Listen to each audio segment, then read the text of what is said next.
বলি নৰ এনে বলিয়া তুমি দেখিলে সুখ মাথো দুখ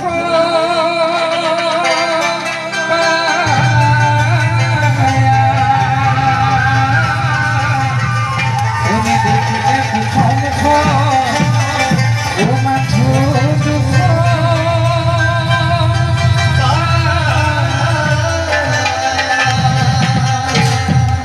প্ৰত্যেকে ৰাতিপুৱা শুই উঠাৰ পৰা ৰাতি বিচনাত পৰা মুহূৰ্তলৈকে এটা বস্তুৰ পাছে পাছে সদায় প্ৰত্যেকজন আমি দৌৰি ফুৰোঁ।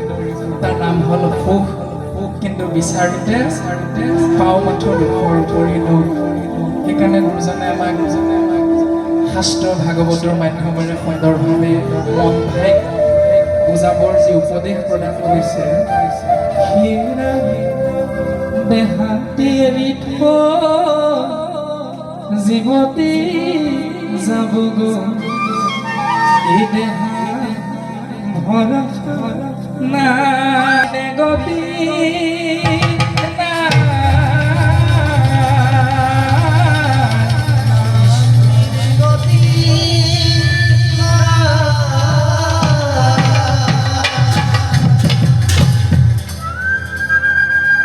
নামৰ বিনে যিহেতু গতি নাই, সেইকাৰণে গুৰুজনে আমাক গোপাল গোবিন্দ যদুনন্দ কৃষ্ণৰ চৰণে দৈৱশৰণ কৃষ্ণ বিষ্ণু হৰিৰাম জগত প্ৰসিদ্ধ নাম লাজৈলি গায়া মহামুখে এনেধৰণে উপদেশ প্ৰদান কৰিছে। গতিকে আহকচোন আমিও সমস্তজনে হাত চাপৰি মাৰি বোলে ভাই মুখে গোৱা নাম হৃদয় ধৰা ৰূপ এতেকে মুকুতি পাইবা কহিলো স্বৰূপ।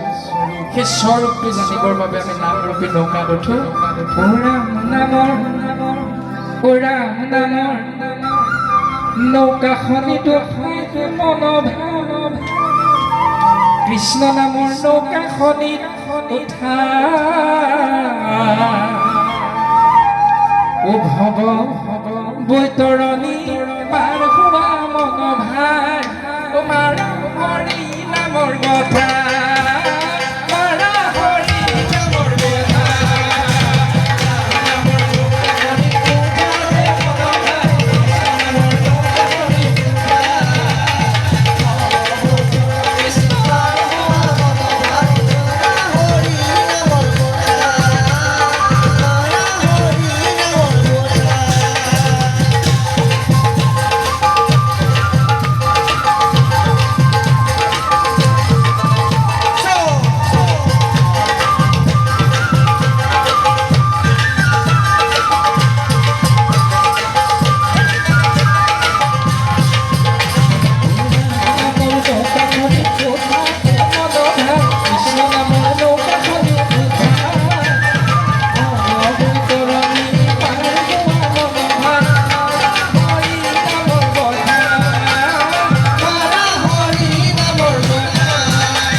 গুৰুজনাৰ আজ্ঞা উপদেশ মৰ্মে আমি যেনিবা উঠিলো ক'ত ৰাম নামৰ নৌকা হৰি নামৰ নৌকা। এতিয়া আমাৰ কাম কি? আমিতো কিবা এটা কৰিব লাগিব, অকল নাৱত উঠিলেই নহ'ব। অৰ্থাৎ নৱকান্ত বাবজনে আমি সমস্তজনাকে গৃহৰ মধ্যে মাতিলে, আমন্ত্ৰণ কৰিলে, কিন্তু আহি আমি বহি থাকিলে জানো হ'ব? গুৰুজনাই কৈছে ৰাম বোল হৰি বোল ৰাম বোল হৰি বোল রাম বল হরি বল রাম বল হরি বল ও রাম বল হরি বল ও রাম বল হরি বল মুখে ৰাম কৃষ্ণ হৰি গুণ বনাই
হৰিও বুলিব নবলাগেতো কোনো থাকে না সকলোৱে নিশ্চয় কৈছোঁ ৰাম কৃষ্ণ হৰি বিষ্ণু আৰু তেতিয়াই গুৰুজনাই সেই যে উপদেশ যে ভাই মুখে বোলা ৰাম হৃদয় ধৰা ৰূপ এতেকে মুকুতি পাই বা কহিলোঁ স্বৰূপ গতিকে সেই মুকুতিৰ অৰ্থে যি স্বৰূপ সেই স্বৰূপ আমি প্ৰত্যেকে দৰ্শন পাম মোক বোলে হৰি যাৰ অ হৰি যাৰ হৃদয়ৰ মাজে